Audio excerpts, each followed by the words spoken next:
नमस्कार। किस्सा गोई के YouTube चैनल पे आपका स्वागत है। हिंदी में एक से बढ़कर एक कहानियां लिखी गई हैं, जिनमें से कुछ को क्लासिक का दर्जा प्राप्त है। ऐसी ही क्लासिक कहानियों की कड़ी में हम आज लेकर आए हैं आचार्य चतुरसेन शास्त्री की प्रसिद्ध कहानी फंदा। सन 1917 का दिसंबर था। भयानक सर्दी थी। दिल्ली के दरीबे मोहल्ले की एक तंग गली में एक अंधेरे और गंदे मकान में 3 प्राणी थे। कोठरी के एक कोने में एक स्त्री बैठी हुई अपने गोद के बच्चे को दूध पिला रही थी, परंतु यह बात सत्य नहीं है। उसके स्तनों का प्रायः सभी दूध सूख गया था और उन बेदूध के स्तनों को बच्चा आंख बंद किए चूस रहा था। स्त्री का मुंह परम सुंदर होने पर भी इस वक्त जर्द और सूखा हुआ दिखाई दे रहा था। यह स्पष्ट ही मालूम होता था कि उसके पहले शरीर का सिर्फ अस्थि पंजर ही रह गया है। गाल पिचक गए थे, आंखें धस गई थीं और उनके चारों ओर नीली रेखा पड़ गई थी तथा ओंठ मुर्दे की तरह विदर्न हो गए थे। मानो वेदना और दरिद्रता मूर्तिमयी होकर उस स्त्री के आकार में प्रकट हुई थी। ऐसी उस माता की गोद में वह कंकालाविष्ट बच्चा अधमुर्दा पड़ा था। उसकी अवस्था 8 महीने की होगी, पर वह 8 सप्ताह का भी नहीं मालूम होता था। स्त्री के निकट ही एक 8 वर्ष का बालक बैठा हुआ था, जिसकी देह बिल्कुल सूख गई थी और इस भयानक सर्दी से बचाने के योग्य उसके शरीर पर एक चिथरा मात्र वस्त्र था। वह चुपचाप भूखा और बदहवास मां की बगल में बैठा टुकुर टुकुर उसका मुंह देख रहा था। इनसे 2 हाथ के फासले पर 3 साल की बालिका पेट की आग से रो रही थी। जब वह रोते रोते थक जाती थी, चुपचाप आंख बंद करके पड़ जाती थी, पर थोड़ी देर बाद वह फिर तड़पने लगती थी। बेचारी असहाय अबला विमूढ़ बनी अतिशय विचलित होकर अपने प्राणों से प्यारे बच्चों की यह वेदना देख रही थी। कभी कभी वह अत्यंत अधीर होकर गोद के बच्चे को घूर घूर कर देखने लगती। 2-1 बूंद आंसू ढरक जाते और कुछ अस्फुट शब्द मुंह से निकल पड़ते थे, जिन्हें सुन और कुछ कुछ समझकर पास बैठे बालक को कुछ कहने का साहस नहीं होता था।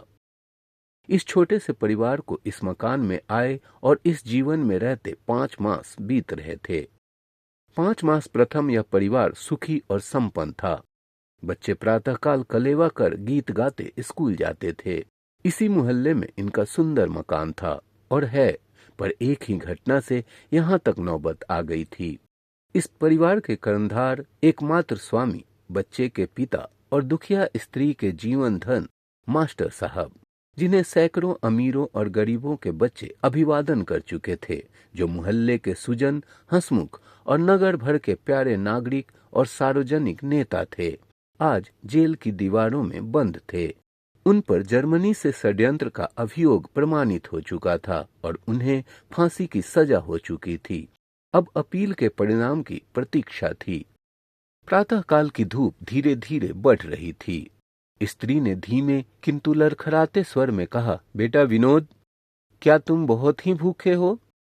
नहीं तो माँ, रात ही तो मैंने रोटी खाई थी।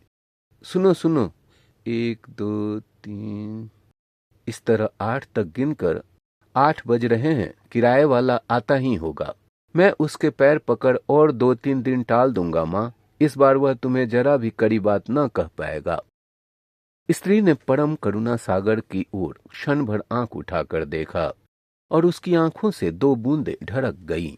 यह देखकर छोटी बच्ची रोना भूलकर माता के गले में आकर लिपट गई और बोली, अम्मा, अब मैं कभी रोटी नहीं मांगूंगी। हाय रे माता का हृदय। माता ने दोनों बच्चों को गोद में छिपाकर एक बार अच्छी तरह आंसू निकाल डाले। इतने में ही किसी ने कर्कश शब्द से पुकारा, कोई है ना? बच्चे को छाती में चिपकाकर कांपते कांपते स्त्री ने कहा, सर्वनाश, वह आ गया। एक पछैया जवान लठ लेकर दरवाजा ठेलकर भीतर घुस आया। उसे देखकर स्त्री ने अत्यंत कातर होकर कहा, मैं तुम्हारे आने का मतलब समझ गई हूँ। समझ गई हो तो लाओ किराया दो, थोड़ा और सब्र करो। बालक ने कहा, 2-3 दिन में हम किराया दे देंगे। बालक को ढकेलते हुए उद्दतपन से उसने कहा, सब्र गया भाड़ में, अभी मकान से निकलो। मकान क्या दिया, जान का बवाल मोल ले लिया। पुलिस ने घर को बदनाम कर दिया है। लोग नाम धरते हैं, सरकार के दुश्मन को घर में छिपा रखा है, निकलो, अभी निकलो। स्त्री खड़ी हो गई। धक्का खाकर बच्चा गिर गया था। उसे उठाकर उसने कहा, भाई, मुसीबत वालों पर दया करो, तुम भी बाल बच्चेदार हो। मैं दया माया कुछ नहीं जानता। मैं तुमसे कहे जाता हूं कि आज दिन छिपने से पहले पहल यदि भाड़ा न चुका दिया गया तो आज रात को ही निकाल दूंगा। इतना कहकर वह व्यक्ति एक बार कड़ी दृष्टि से तीनों अभागे प्राणियों को घूरता हुआ जोर से दरवाजा बंद करके चला गया। दुखिया स्त्री इसके बाद ही धरती में धड़ाम से गिरकर मूर्छित हो गई। उपरोक्त घटना के कुछ ही मिनट बाद एक अधेड़ अवस्था के सभ्य पुरुष धीरे धीरे मकान में घुसे। उनके आधे बाल पककर खिचड़ी हो गए थे। दांत सोने की कमानी से बंधे थे। साफ ऊनी वस्त्रों पर एक दुशाला पड़ा था। हाथ में चांदी की मूठ की पतली सी एक बेंत थी। रंग गोरा, कद ठिगना और चाल गंभीर थी। उन्होंने पान कचरते कचरते बड़ा घरौआ जताकर बालक का नाम लेकर पुकारा, बेटा विनोद। विनोद ने गर्दन उठाकर देखा। बच्चे की माता ने सावधानी से उठकर अपने वस्त्र ठीक कर लिए। आगंतुक ने बिना प्रश्न किए ही कहा, देखो अपील का क्या नतीजा निकलता है। हम विलायत तक लड़ेंगे, आगे भगवान की मर्जी। स्त्री चुपचाप बैठी रही। सब सुनकर न बोली न हिली डुली। इस पर आगंतुक ने अनावश्यक प्रसन्नता मुख पर लाकर कहा, क्यों रे विनोद, तेरा मुंह क्यों उतर रहा है? क्यों बहू, क्या बात है? बच्चों का यह हाल बना रखा है। अपना तो जो कुछ किया सो किया, इस तरह जान खोने से क्या होगा? तुमसे इतना कहा मगर तुमने घर छोड़ दिया, मानो हम लोग कुछ हैं ही नहीं। भाई सुनेंगे तो क्या कहेंगे? मैं परसों जेल में मिला था, बहुत खुश थे। अपील की उन्हें बड़ी आशा है। तुम्हें भी खुश रहना उचित है। दिन तो अच्छे बुरे आते हैं और जाते हैं। इस तरह सोने की काया को मिट्टी तो नहीं किया जाता। इतनी लंबी वक्तृता सुनकर भी गृहिणी न बोली न हिली डुली। वह वैसी ही अचल बैठी रही। आगंतुक ने कुछ रुककर 2 रुपये निकालकर बच्चे के हाथ पर धर दिए और कहा, लो बेटा, जलेबियां खाना। बच्चे ने क्षण भर माता के मुख की ओर देखा और तत्काल हाथ खींच लिया। रुपये धरती पर खन से बज उठे। बच्चा पीछे हटकर मां का आंचल पकड़कर खड़ा हो गया। आगंतुक रुपये उठाकर उन्हें फिर से देने को आगे बढ़ा। गृहिणी ने बाधा देकर कहा, रहने दीजिए, वह जलेबी नहीं खाता। हम गरीब विपत्ति के मारे लोग हैं। एक टुकड़ा रोटी ही बहुत है। पर आप कृपा करें तो या तो उनके बैंक के हिसाब में से मकान के हिस्से को आड़ करके कुछ रुपए मुझे उधार दे दीजिए। उनके बैंक के हिसाब में तो बिना उनके दस्तखत के कुछ मिलेगा नहीं। फिर मुझे मालूम हुआ है कि वहां ऐसी कुछ रकम है भी नहीं। रहा मकान, सो उसका तुम्हारा वाला हिस्सा रहन रखकर ही तो मुकदमा लड़ाया है। मुकदमे में क्या कम रकम खर्च हुआ है? गृहिणी चुप बैठी रही। आगंतुक ने कहा, मैं अपने पास से जो कहो दे दूं। तुम्हें कितने रुपए चाहिए? गृहिणी ने धीमे स्वर में कहा, आपको मैं कष्ट नहीं देना चाहती। मैं क्या गैर हो गया? स्त्री बोली, नहीं। अब आगंतुक जरा और पास खिसक कर बोला, मेरी बात मानो, घर चलो, सुख से रहो।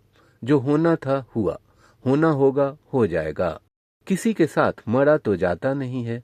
मेरा जगत में और कौन है? तुम क्या सब बातें समझती नहीं हो? खूब समझती हूं। अब आप कृपा करके चले जाएं। पर मैं जो बात बारंबार कहता हूं वह समझती क्यों नहीं? कब की समझ चुकी हूं। तुम मुझ दुखिया को सता कर क्या पाओगे? मेरा रास्ता छोड़ दो। मैं यहाँ अपने दिन काटने आई हूँ। आपका कुछ लेती नहीं हूँ। उनका मकान जायदाद सभी आपके हाथ है, आपका रहे। मैं केवल यही चाहती हूँ कि आप चले जाइए।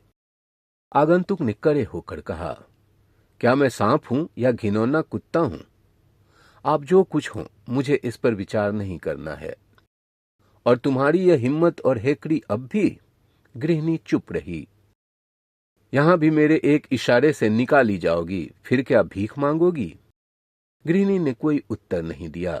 आगंतुक ने उबाल में आकर कहा, लो, साफ साफ कहता हूं, तुम्हें मेरी बात मंजूर है या नहीं?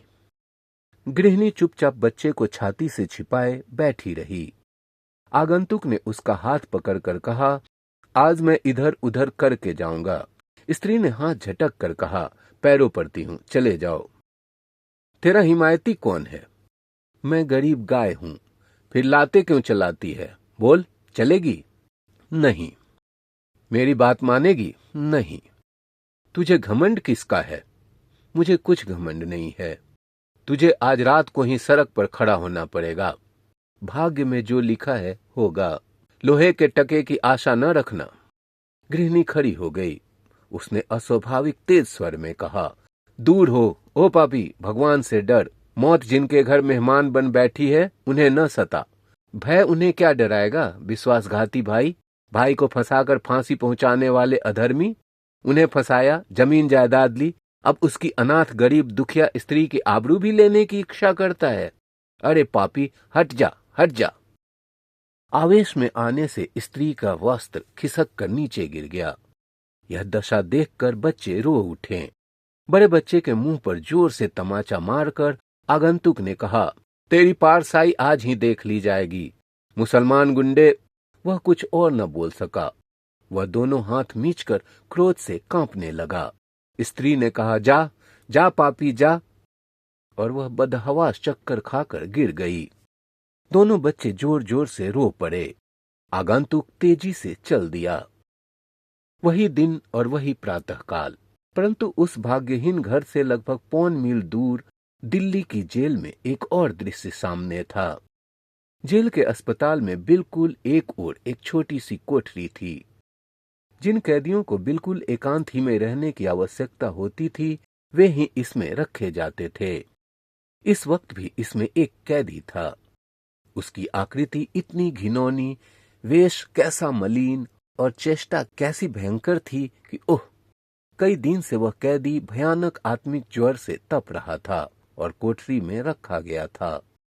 कोठरी बड़ी काली, मनहूस और कोरी अनगढ़े पत्थरों की बनी हुई थी और उसमें अनगिनत मकड़ियों के जाले, छिपकलियां तथा कीड़े मकोड़े रेंग रहे थे।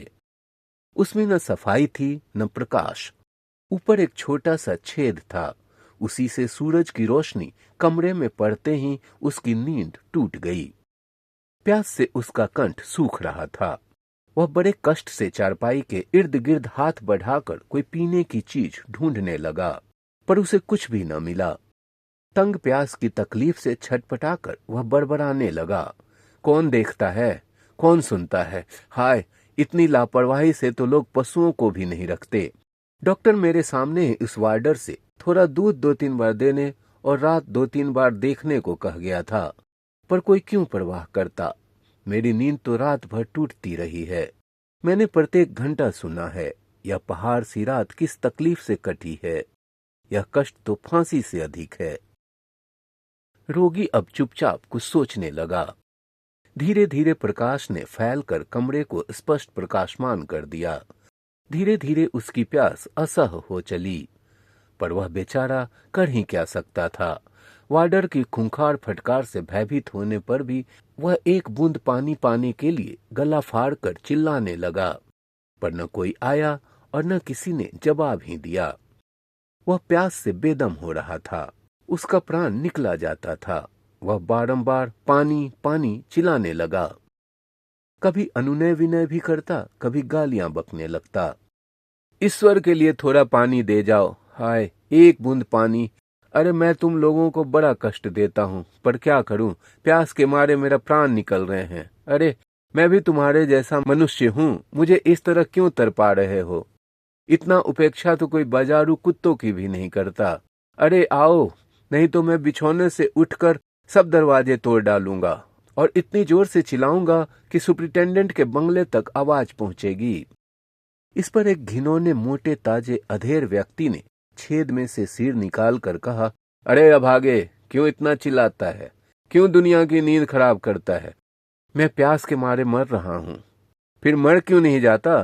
तू क्या समझता है कि मैं तेरा नौकर हूँ? क्या रात भर तेरी सेवा में हाजिर रहना ही मुझे चाहिए?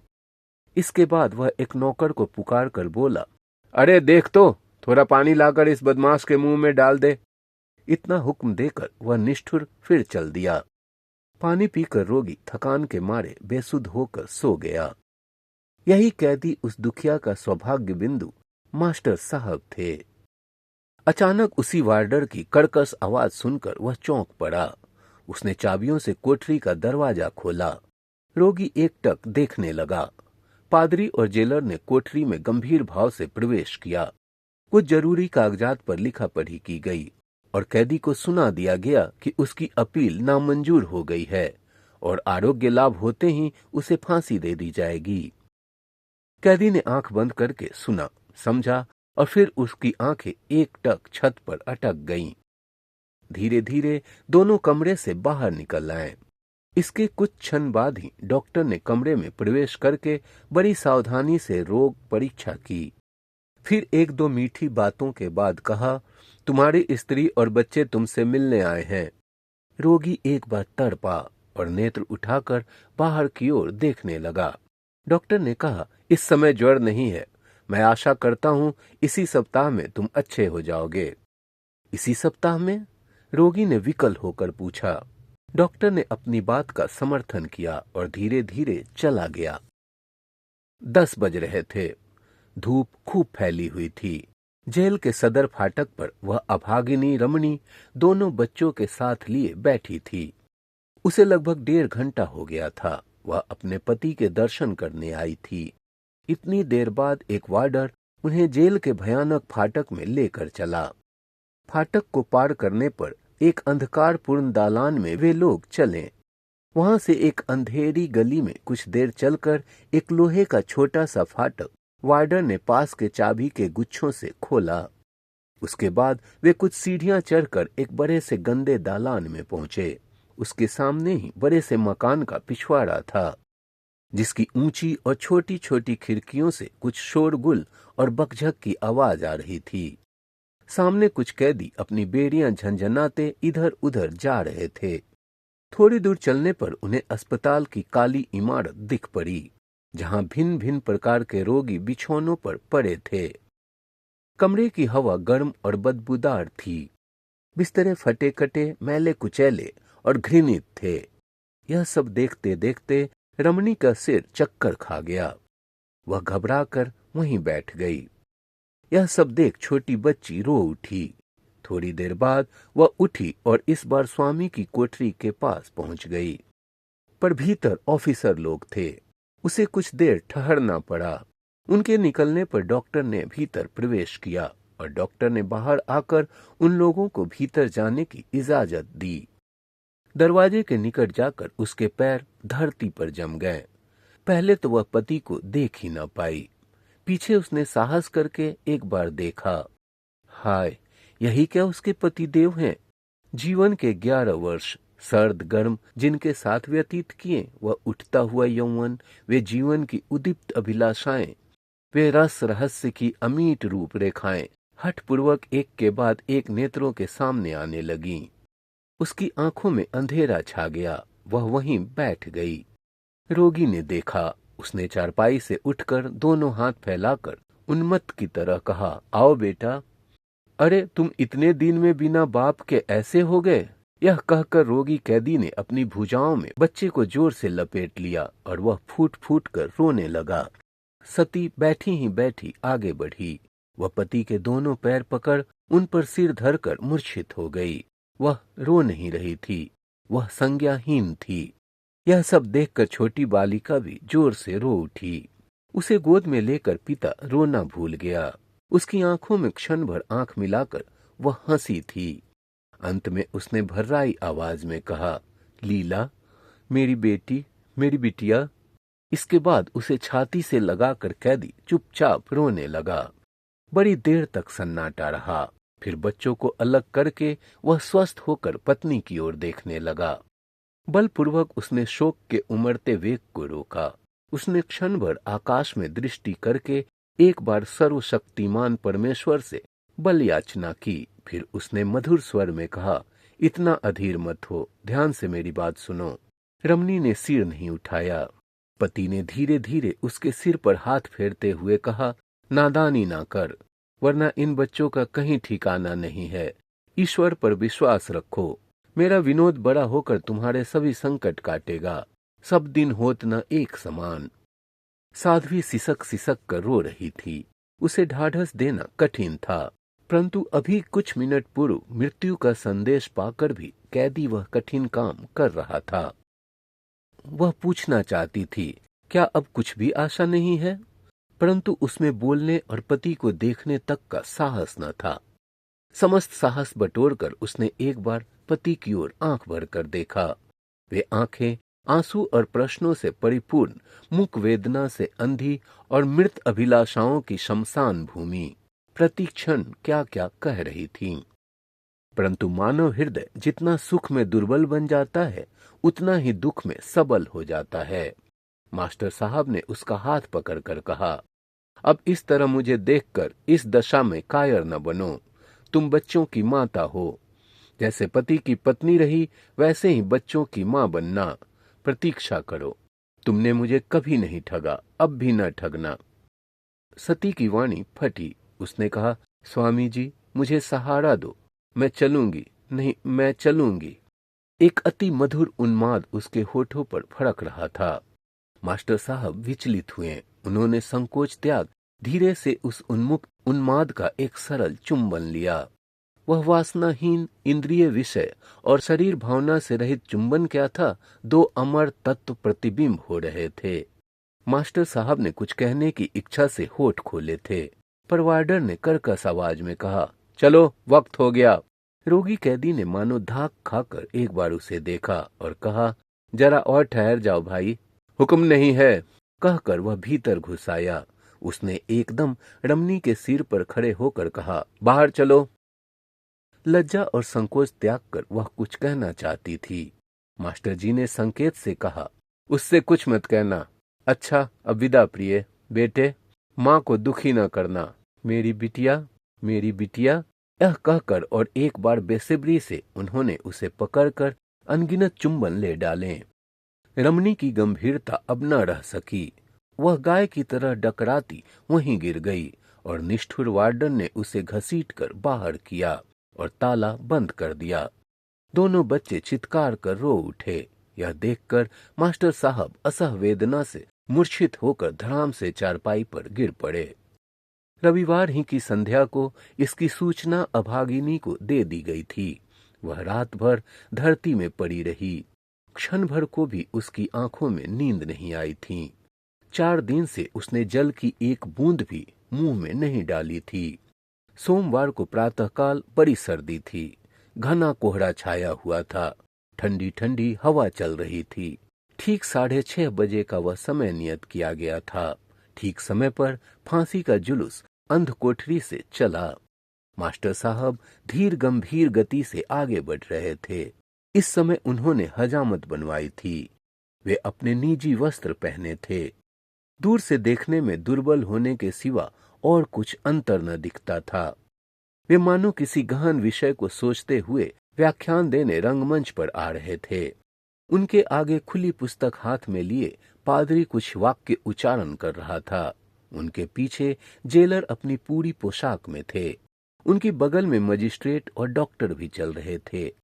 क्षण भर तख्ते पर खड़े रहने के बाद जल्लाद ने उनके गले में रस्सी डाल दी। पादरी ने कहा, मैं प्रार्थना करता हूं कि ईश्वर तुम्हारी आत्मा को शांति प्रदान करें। मास्टर साहब ने कहा, चुप रहो। मैं प्रार्थना करता हूं कि ईश्वर मेरी आत्मा को ज्वलंत अशांति दे, जो तब तक न मिटे जब तक मेरा देश स्वाधीन न हो जाए और मेरे देश का प्रत्येक व्यक्ति शांति न प्राप्त कर ले। इसके बाद उन्होंने गीता की पुस्तक को हाथ में लेकर आंखों और मस्तक से लगाया और दोनों हाथों में लेकर पीछे हाथ कर लिए। जल्लाद ने उसी दशा में हाथ पीछे बांध दिए। मास्टर साहब नेत्र बंद करके कुछ अस्फुट उच्चारण करने लगे। जल्लाद ने तभी एक काली टोपी से उनका मुंह ढक दिया और वह चबूतरे से नीचे कूद पड़ा।